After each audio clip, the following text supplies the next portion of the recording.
So Tenpai just won the EU WCQ, but how good is it really? In today's video, we're going to take a look at the Tenpai list that won the EU WCQ, see how it compares against other Tenpai decks, and whether this is the best variant of Tenpai there is. Get ready to scream out in victory as we query the winning hand. What's going on, my friend? This is SynchroGuy, and I'm here today to talk about the Tenpai deck. It recently got new support in the Infinite and Forbidden set, so I was curious to see how the deck was going to evolve, and go figure, it went a WCQ, like oh my god. But surprisingly, or not surprisingly, the winning list only won one of the newer cards. Everything else was just pretty much the same, just a typical board breaker version of Tenpai. But from looking at this, I realized I don't think I've ever tried the board breaking version of Tenpai before. So you figure, you know what, let's give this list a shot and see how it does. And I gotta say, I think this might be my favorite version of Tenpai. You'll understand why in just a bit. If you want to check out the deck profile, be sure to stick around towards the end of the video or check the timestamp in the description below. But before you do that though, don't forget to hit that like button if you enjoyed today's video, comment down below what your favorite version of Tenpai is, and don't forget to subscribe so you get more awesome Yu-Gi-Oh related content. Alright, let's get into the replays. Alright, so for the first replay, we're going to be going first, mostly because our opponent may go first. Jeez, I wonder why. Right? But I want to showcase that when the Tenpai deck does have to go first, we're going to be good now because, or even better because of the new support card, the Tenpai Dragon Garoku. Because his effect, when added to our hand, except by drawing, we get to special summon it for free. Hey, and for this, we can still do our harangue play, and also we have like a little setup too. So if we're going to the battle phase, we can pretty much just go into synchro play and really just devastate our opponent. So probably better think twice before going to the battle phase. But anyway, as you can see, we're playing against a Tenpai deck. They're gonna add the Magnemite Hunt, which is obviously gonna be for our spheres, but you know what? It'll be fine. It'll be all good. And obviously, one of the things I would normally do is like I'd probably get rid of the Garoku, but the field spell's gonna stop me, so it wouldn't be in point to using it right now. That'd be a waste. And here they go for Black Rose. I chain Impertinent, but I then chain my spheres to my Impertinent to bounce the field spell to guarantee the negate on the Black Rose, which successfully resolves. But unfortunately, they Magma on my spheres before I can use its effect, so we don't get any special summons for that. And here's like they go into the Transcendent Dragon, but before they go into the battle phase, we use Garoku to summon out Pyro, get a free search, and we're pretty much safe for next turn because Fire is preventing all of our monsters from being destroyed in battle, and Pyro prevents us from being able to take a battle damage.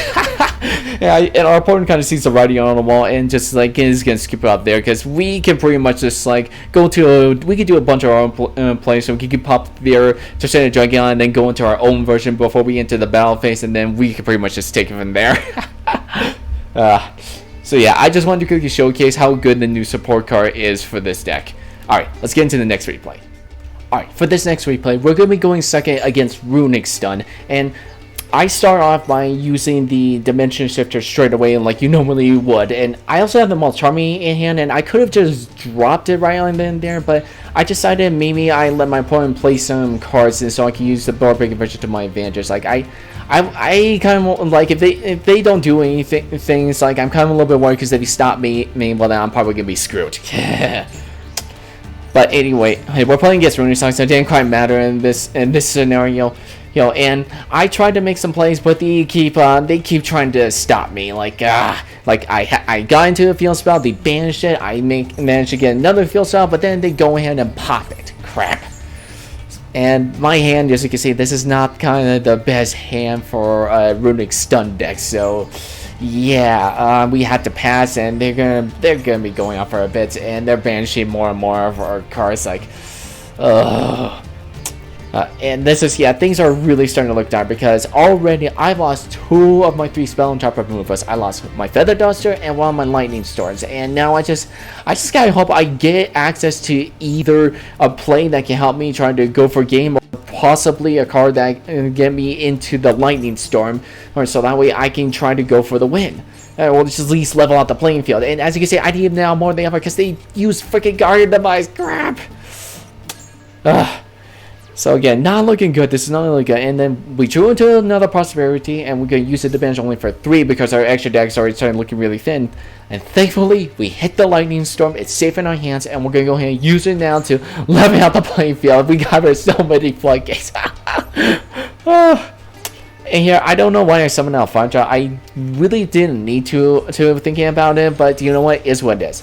They're gonna go for SP trying to banish it. We'll try to use input to stop it, but they'll use that piece other effect to temporarily banish both our monsters. But that's fine because we get to keep the Fadra at least. That was the main thing we needed. And I don't know why on my next turn I should have tacked into the SP because Fadra can't be destroyed by Bell, but I completely forgot at the moment. So that's embarrassing. But anyway, it's all good. We managed to live another turn. We get to see the field spell. Here we can start making plays. They try to use SP's effect, but we thankfully have dropped it to stop that. And now from here, we can pretty much just try to go for game. Hey, we get Padra, summon out Padra, search out the Carmen, and we use it to special summon out the Chandra. And yeah, they try to use Gary to trying to stop us, but you're playing against Tenpai. You really think we don't come prepared for this? Yes, so we'll take over the SP, get a free special sign off of Chandra's effect, and then from there, go to Buy and Dragion, bring it back to Chandra, and we'll go into Transcendent Dragion, which will not only put that Runick monster into attack mode, but prevent its spell destruction effect being triggered. Okay, and from here, well, we pretty much just got it, because we can just attack, special summon, attack, special summon, attack, that's game. So much fun. Alright, let's get into the last replay. Alright, for this last replay, we're going to be going second against Branded Chimera. We tried to start by using my Charming effect, but they have the Ash Boss and crap. And since we don't have any other of our board breaking cards, this is they're going to be able to pop off. They even go for Red Eye Shark Dragoon, like, ooh, that could probably be a problem, potentially. And yeah, so here they're gonna just go straight up and make a pretty big board, and this is where things might get dire for you if you are not playing something that can really take advantage of having a bunch of monsters on your opponent's field. Like for Tenpai deck, this is pretty much a good advantage for us because I mean, yeah, they have got some big guys like Dragoon on field, but they keep a bunch of little guys around, and if we can, and we have ways to put them into attack mode, and we don't. And one of the key things we have to remember is that you don't have to get rid of all the cards in your opponent's field. You just have to reduce the life place down to 0. And so watch it and see what happens. So we're gonna try to use our Pawn of Prosperity here to do a big digging first after they freaking do another +2 search. And well, of course they're gonna game with Dragoon's effect, and that kind of surprised me a bit. It's like, okay, fine, but then they freaking summon out the DLC to discard off of it, and like, okay, crap, we can't use Super Genki now. But again, we can use the sense that there's so many monsters on our opponent's field. This is to our advantage. Yes. So we use Chandra's effect to sell a missing piece Pyja to set the field spell, which will come in handy in just a bit. Yeah, we'll do some hacking so we can get our guys ready, and they wasted a mirror knife, so it's like, okay, yeah, 3+ for us, and now we just like this, we summon back our monsters, and now we're gonna do a little bit more being action, and here we just like I said, we go into just trying to drag out, put our opponent's monster to attack mode. And here we can just go straight into her trying to Dragion, and we got a 3k6 beater. We just got so many weak low guys. We could just simply attack over and deal massive damage. Again, you don't have to get rid of all the cards in your opponent's field to win. You just have to reduce the line price down to 0, and this is what Tenpai excels at. And this is just I just wanted to showcase. This was just a fun little replay I wanted to showcase. Like this, I love this deck. This deck is so much fun. Alright, let's get into the deck profile. Alright, here's our current deck profile, so let's quickly go over the card by card. So, we're playing 3 copies of Hydra, 3 copies of Chandra, 2 copies of Hydra, 1 copy of the new Genroku, 3 copies of Sangan Summoning, 3 copies of Sangan Kaiman, 1 copy of Terraforming, 3 copies of Power of Prosperity, 2 Lightning Storms, 1 Feather Duster, 3 Regeki, 3 Dark Hole, 3 Imperm, 3 Droplet, 3 Mount Army, and 3 Dimension Shifter. Then for the extra deck, we're playing 2 copies of Buying Dragion, 1 Transcendent Dragion, 1 Trident Dragion, 1 Black Rose, 1 Ruddy Rose, 1 Meteor Burst Dragon, 1 Samurai Destroyer, 1 Q-Belt, 1 Promethean Princess, 1 Hita, 1 Dual Chimera, 1 SP Lone Knight, 1 Striker Dragon, and 1 Horanic Seal of the Heavenly Spheres. Then for the side deck, we're playing 1 copy of Quacky Miro Draco. This card is actually, this is a really good tech card for this deck. Heck, like you could really shut down so many light and dark decks. Heck, so so yeah, I think this is a really good tech card to use for this deck. And then we're playing 3 copies of Ash Blossom Join Spring, 3 copies of Ghost Mourner, 3 Joan Lockbird, 3 Cosmic Cyclone, and then 2 Sullen Judgments. Now on the side deck, I'm still kind of experimenting with the side deck, but I'm not quite too sure. I'm possibly on like the Ghost Mourners and the Trolls just yet. Like I'm kind of thinking since we're playing board bucket version, and I may want to try maybe like possibly like a Kaiju monster or something.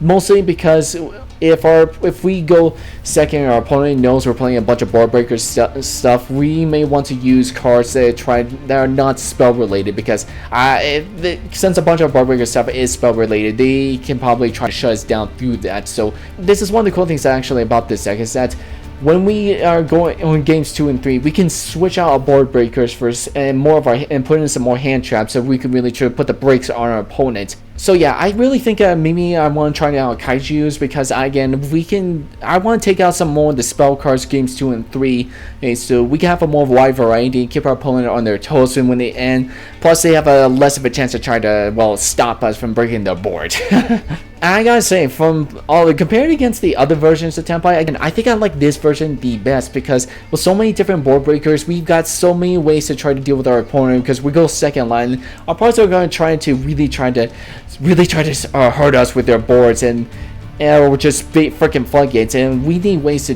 deal with them if we don't.